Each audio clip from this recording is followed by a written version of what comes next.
Okay, so bienvenidos a todos al programa de esta noche educativo mensual que tenemos para los pacientes bariátricos. Esta noche vamos a tener el placer de estar una horita con la doctora Sheila Omrani, que es una pediátrica que trabaja en Kings Point. Y ella va a hablar con nosotros acerca de mantener a nuestros niños saludables en un mundo que no es tan saludable.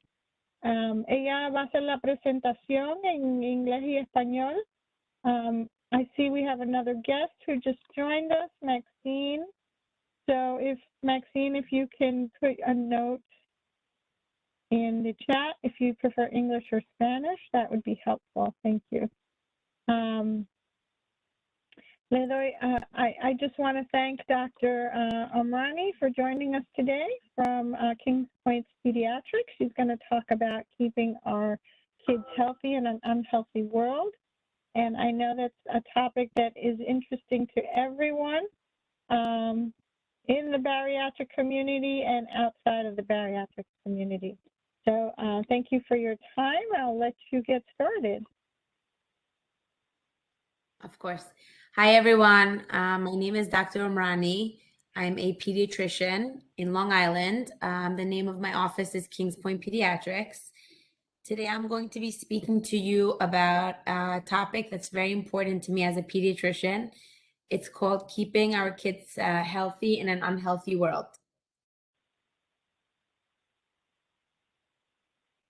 So, obesity in U.S. children increased at an unprecedented rate during the pandemic. According to the CDC, the proportion of U.S. children who are overweight or obese surged to unprecedented levels during the COVID-19 pandemic. La obesidad en los niños estadounidenses aumentó a un ritmo sin precedentes durante la pandemia. La proporción de niños estadounidenses que tienen sobrepeso u obesidad, que ha aumentado constantemente durante años, aumentó a niveles sin precedentes durante la pandemia, según nuevas cifras de los Centros para el Control y la Prevención de Enfermedades.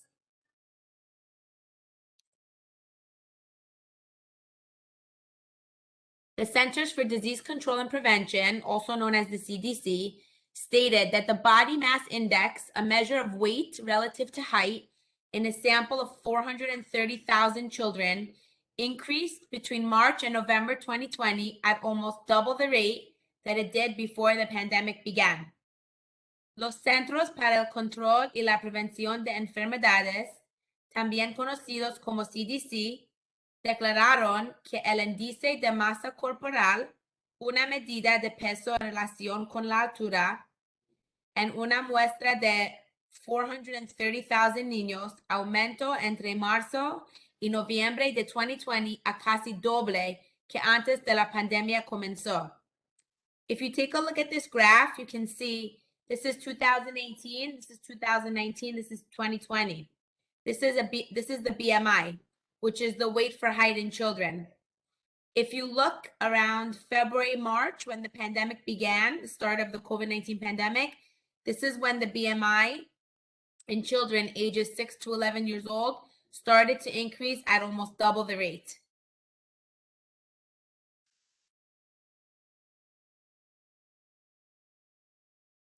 Children in the 5 to 11-year-old age group had the highest rate of weight gain. This is due to many factors: the inability to attend school with access to healthier food, the lack of physical activity, phys ed and recess, and sitting behind a screen on Zoom. Los niños en el grupo de edad de 5 a 11 años tuvieron la tasa más alta de aumento de peso.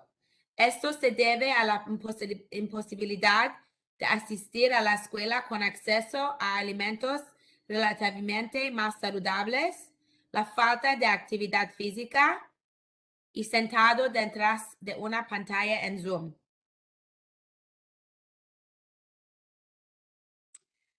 So what can we do to reverse the effects of the pandemic and to move forward in a healthier way for our children? The answer lies in making changes to their daily diets, as well as increasing their physical activity on a consistent basis.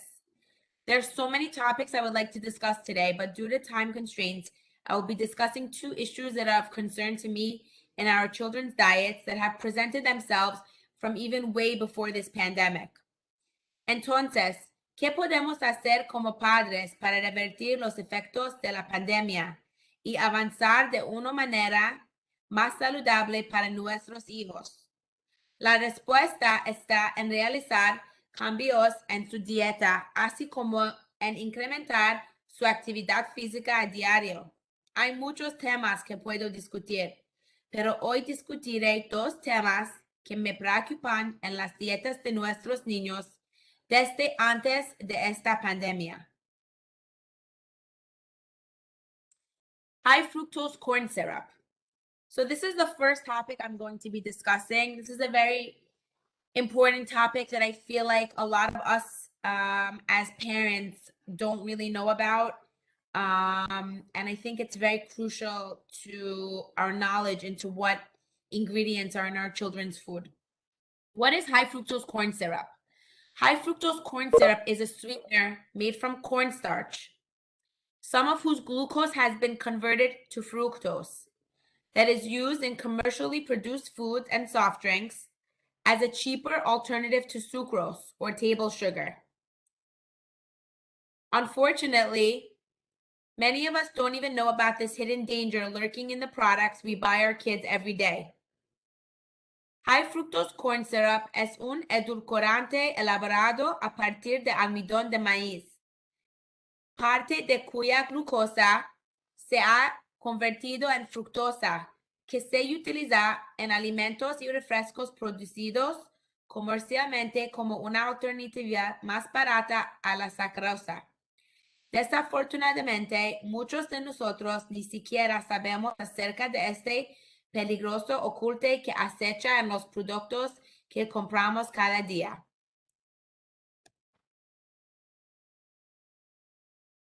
Why is high fructose corn syrup dangerous? High fructose corn syrup has slowly crept into more of our foods over the last few decades. Compared with regular sugar, it's cheaper and sweeter and is more quickly absorbed into your body. Eating too much high fructose corn syrup can lead to insulin resistance, obesity, type 2 diabetes, and high blood pressure. El jarabe de maíz con alto contenido de fructosa se ha infiltrado en más de nuestros alimentos durante las últimas décadas. Comparado con el azúcar regular, es más barato y dulce, y su cuerpo lo absorbe más rápidamente. Pero comer demasiado jarabe de maíz con alto contenido de fructosa puede provocar resistencia a la insulina, obesidad, diabetes tipo 2 y hipertensión arterial. How does high fructose corn syrup affect the liver? Only your liver cells can process fructose, and that's where the problems begin. Fructose goes straight to your liver and starts a fat production factory, Dr. Hyman says. It triggers the production of triglycerides and cholesterol. He explains that it's actually the sugar, not the fat, that causes the most trouble for your cholesterol. What's even worse, Dr. Hyman notes, is high doses of fructose punch little holes in your intestinal lining, causing what we call a leaky gut. He explains that this allows foreign food proteins and bacterial proteins to enter into your bloodstream, which triggers inflammation, makes you gain weight, and causes type 2 diabetes. Solo las células del hígado pueden procesar la fructosa, y ahí es donde comienzan los problemas. La fructosa va directamente al hígado y comienza una fábrica de producción de grasa, dice el Dr. Hyman. Activa la producción de triglycerides y colesterol. Explica que en realidad es el azúcar, no la grasa, lo que causa más problemas para el colesterol. Lo que es aún peor, señala el Dr. Hyman, es que las altas dosis de fructosa perforan pequeños agujeros en el revestimiento intestinal, causando lo que llamamos intestino permeable. Explica que esto permite que las proteínas alimentarias extrañas y las proteínas bacterianas entren en el torrente sanguíneo, lo que desencadena la inflamación. Sorry. What are some common foods that our children eat with high fructose corn syrup? So over here, I added some pictures of common foods that our children eat that contain this product in it, such as chewy granola bars, Skippy creamy reduced fat peanut butter, Welch's Concord grape jelly, the Dole cherry mixed fruit little containers of fruit cups that our kids like, and barbecue sauce. Sweetened juices and sodas, packaged fruits like applesauce, dried fruits and fruit snacks, granola bars and nutrition bars, peanut butter and other nut butters, salad dressings, condiments like ketchup and barbecue sauce. Jugos y refrescos endulzados, frutas envasadas como salsa de manzana, frutas secas y bocadillos de frutas, varitas de granola y varitas nutritivas, mantequilla de maní y otras mantequillas de nueces, aderezos para ensaladas, condimentos como ketchup y barbecue sauce. What can we do as parents to avoid high fructose corn syrup? Read labels, read labels, read labels. ¿Qué podemos hacer como padres de estos niños para prevenir high fructose corn syrup? Leer etiquetas, leer etiquetas, leer etiquetas. Here I have some pictures of a few more products that do not have high fructose corn syrup. And the more you start to look out for these items, you'll see that high fructose corn syrup is a big issue in our children's diets and in the products that we buy. And food producers are making a huge effort to avoid this in the products. So, for instance, pancake syrup, this has no high fructose corn syrup. Hunt's ketchup, as you see, it says no high fructose corn syrup. Chex cinnamon Chex cereal, it says no high fructose corn syrup. Annie's chewy granola bars, it says no high fructose corn syrup. Aquí hay picturas de productos que yo pongo en esta pictura para que tú veas algunos productos que no tienen este ingrediente en los comidos de los niños de nosotros.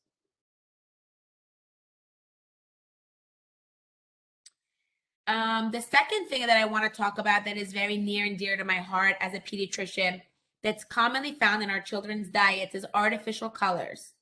Now, artificial colors may not necessarily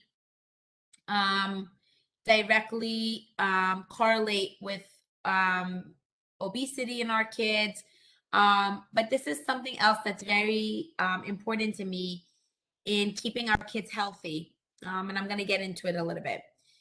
Aquí hay otro subjecto que yo quiero hablar que es muy importante para las dietas de los niños de nosotros. Es colores artificiales que hay en los productos que nosotros compramos para nosotros niños.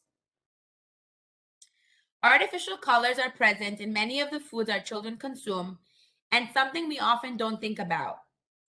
Common in products such as candy, as you see here, frosted donuts, cereals, as you see here, Pop-Tarts, ices, juices, and drinks. Some of the common colors used in the US are red 40, blue 2, yellow 5, and yellow 6. Los colores artificiales están presentes en muchos de los alimentos que consumen nuestros niños y en algo en lo que a menudo no pensamos.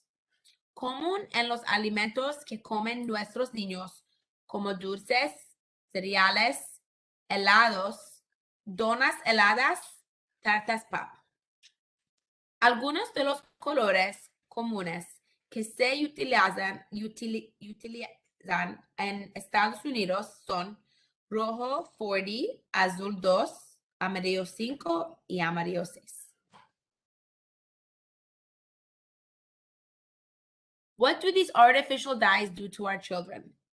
The study suggests that synthetic food dyes are associated with adverse neurobehavioral effects, such as inattentiveness, hyperactivity, and restlessness in sensitive children.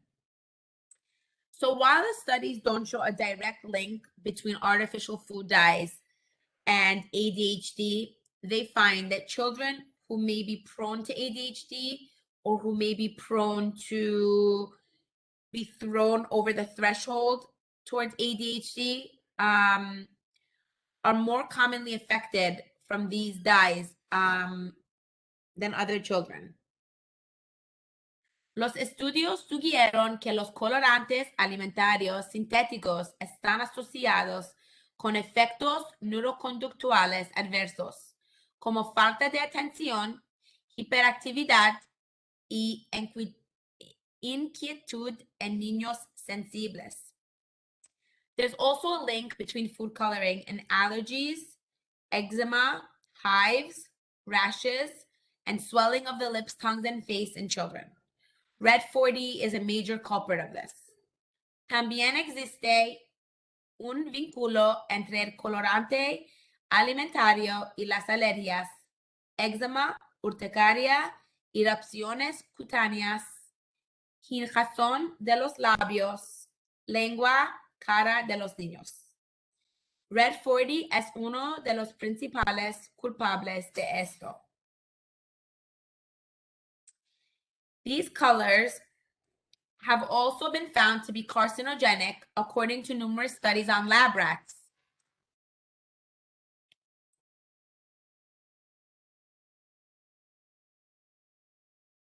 Tests on lab animals of blue 1, blue 2, green 3, red 40, yellow 5, yellow 6 showed signs of causing cancer or suffering from serious flaws, said the consumer group. Yellow 5 also caused mutations, an indication of possible carcinogenicity in 6 of 11 tests. 3 of the primary food dyes contain benzene, which is a known cancer-causing substance. También se ha descubierto que estos colores son cancerígenos según números ratas de laboratorio.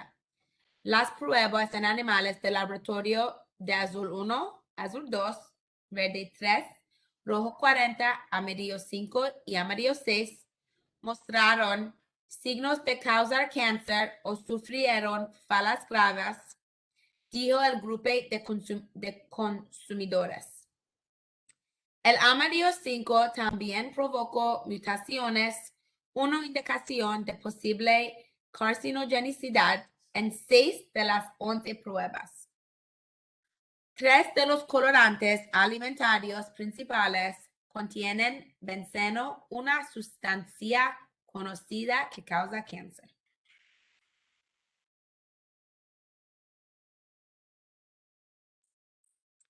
How can we avoid these artificial dyes? Read labels. Look for foods that use natural food coloring from fruit and vegetable extracts. Beets, blueberry juice, or beta-carotene are good alternatives. Over here, I have an example of baby puffs from when our babies start getting introduced to these puffs that do not have any food coloring, any artificial dyes, and they are naturally colored with carrot and beet juice. Child medications, think liquid cough syrups or chewable tablets, can also contain food dyes, so look for dye-free versions. Over here, I have a picture of children's Tylenol, which is something that many of us use in our children from infancy until they're old enough to swallow pills. Unfortunately, many of us don't know that children's Tylenol, children's Motrin, things that we often don't think of, have these artificial dyes in them. This one that I posted, Little Remedies, has natural coloring and is dye-free, and is an example of a dye-free version of children's Tylenol that you guys can all use for your children. Leer etiquetas.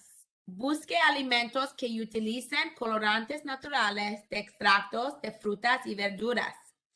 La remolacha, el jugo de arándanos o el beta caroteno son buenas alternativas. Es una pictura de una comida que los bebés siempre comen, que yo pongo aquí para que tú veas. Ellos usan colores de vegetales para dar color a este snack para los niños. Go for homemade. You have complete control when you make food yourself. Opta por lo casero. Tienes un control total cuando preparas la comida tú mismo. Focus on whole foods. Foods that come in a package are processed and almost always contain dyes. Limit processed foods whenever possible. Céntrese en los alimentos integrales.